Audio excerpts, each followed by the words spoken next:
Bonjour à toi et bienvenue dans cette nouvelle vidéo de WizEd. Dans cette vidéo de mathématiques, nous allons découvrir ensemble le théorème de Pythagore. Le théorème de Pythagore est un théorème ultra important dont tu auras besoin dès la quatrième et jusqu'au lycée. Il est donc important de le maîtriser et de savoir l'appliquer correctement. C'est parti. Dans cette vidéo, nous allons définir le théorème, définir sa réciproque et définir sa contraposée. Alors, le théorème de Pythagore, qu'est-ce qu'il nous dit? Il nous dit que dans un triangle rectangle, je pense que tu sais ce que c'est qu'un triangle rectangle, c'est un triangle avec un angle droit comme tu peux le voir ici. Eh bien, le théorème nous dit que dans un triangle rectangle, la somme des carrés des petits côtés est égale au carré du grand côté. Je t'ai schématisé cela, mais mathématiquement, on est d'accord que petit côté et grand côté n'ont pas forcément de sens. On dira donc que la somme des carrés des côtés adjacents à l'angle droit est égale au carré de l'hypoténuse. Mais c'est exactement la même chose que petit côté et grand côté. Reprenons. Nous avons donc un triangle rectangle avec un angle droit. Des petits côtés, donc les côtés adjacents à l'angle droit, et ensuite nous avons l'hypoténuse qui est le côté le plus grand, celui qui est en face de l'angle droit. Eh bien, nous allons voir comment identifier le triangle rectangle, son angle droit et son hypoténuse.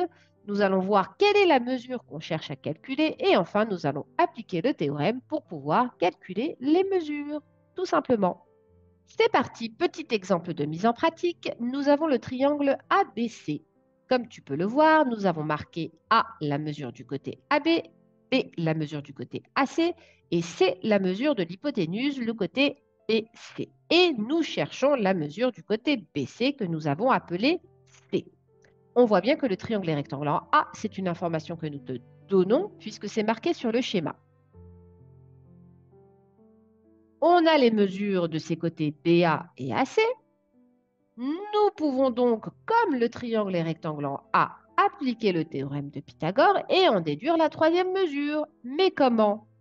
Eh bien, nous savons, grâce au théorème de Pythagore, que le carré des côtés adjacents à l'angle droit est égal au carré de l'hypoténuse. Autrement dit, BA carré plus AC carré est égal à BC carré. On peut donc maintenant remplacer ça par les mesures que nous connaissons. Donc, cela signifie que A carré plus B carré est égal à C carré et que donc que 8 au carré plus 15 au carré est égal à C carré. Autrement dit, 8 au carré, c'est 64, 15 au carré, c'est 225, et cette somme est égale à C carré.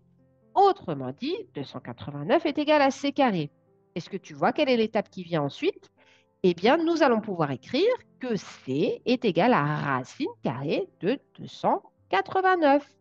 Et cela nous donne 7 cm, la mesure côté BC est bien de 17 cm. J'insiste, attention à ne pas oublier à conclure. Si tu as fait le plus difficile qui était de calculer, la conclusion est essentielle. C'était notre question de départ. En synthèse, le théorème de Pythagore s'utilise dans un triangle rectangle. On doit donc savoir que le triangle est rectangle ou le prouver pour pouvoir appliquer le théorème de Pythagore. Et ensuite, on pourra calculer la mesure du côté manquant, et une fois encore, à condition de ne pas oublier de prendre la racine carrée à la fin. Si je reviens à mon petit calcul, tu vois cette étape ici, 289 est égal à c carré. Souvent, on oublie ensuite de faire le plus simple qui est de prendre la racine carrée pour en déduire la mesure du côté. Attention à ne pas commettre cet impair. Et donc, voilà comment on applique le théorème de Pythagore dans un triangle rectangle, tout simplement. Passons maintenant à sa réciproque. Qu'est-ce qu'elle nous dit? La réciproque nous dit que dans un triangle, qu'on ne sait pas forcément rectangle, mais dans un triangle, si la somme des carrés des petits côtés est égale au carré du grand côté, alors le triangle est rectangle. Je fais exprès de t'insister sur petit côté et grand côté, car souvent ça te fait gagner du temps, tu ne t'embrouilles pas dans quels sont les côtés à prendre, à additionner entre eux, etc. Prends les carrés des deux plus petits côtés, additionne-les. Prends ensuite le carré du grand côté, regarde combien ça donne, et si ces deux résultats sont les mêmes, c'est qu'il était bien rectangle en cet angle. Alors, La réciproque, en fait, elle part de la conclusion de notre théorème pour arriver au point de départ. Je te rappelle que le théorème nous disait, si le triangle est rectangle, alors nous avons a carré plus b carré est égal à c carré. Eh bien, la réciproque, elle part de la fin. C'est comme le retour. Elle dit que si a carré plus b carré est égal à c carré, alors notre triangle est bien rectangle en cet angle-là. Prenons un exemple. Regardons le triangle ABC tel que nous avons les mesures suivantes. On te pose la question de savoir est-ce qu'il est rectangle. Je fais une petite pause très importante ici. On ne te dit pas en quel angle il est rectangle. Donc, on ne te dit pas quelle est potentiellement l'hypoténuse. Or, tu te souviens de ce que j'ai dit, la somme des carrés des petits côtés est égale au carré du grand côté.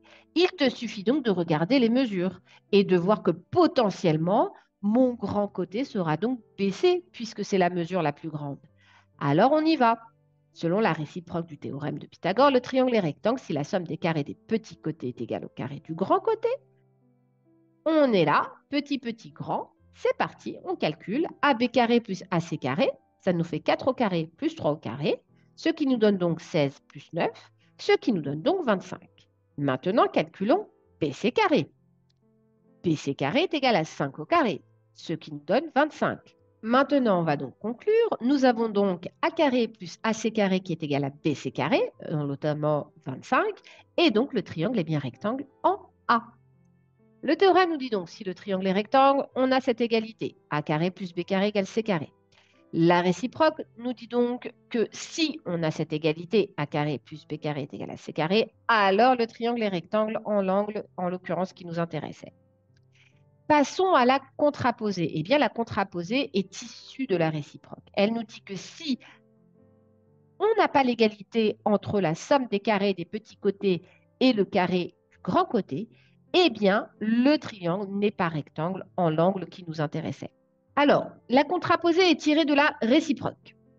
C'est ce que je viens de te dire. La réciproque, si l'égalité est avérée, le triangle est rectangle. La contraposée, si elle n'est pas avérée, alors il n'est pas rectangle. Si l'égalité n'est pas avérée, cela suffit à dire que le triangle n'est pas rectangle en cet angle.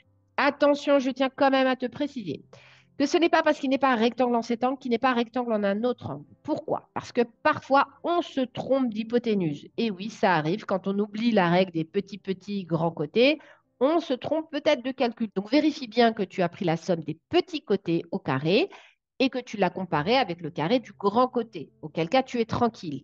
Parfois, on peut se tromper, ça peut arriver avec le stress de l'évaluation, peut-être parce qu'on a des fractions et des mesures qui ne sautent pas forcément aux yeux. Donc, vérifie bien que tu as rempli cette condition pour t'assurer que ta contraposée ou ta réciproque ont bien été appliquées sur les bons côtés. Voici quelques conseils.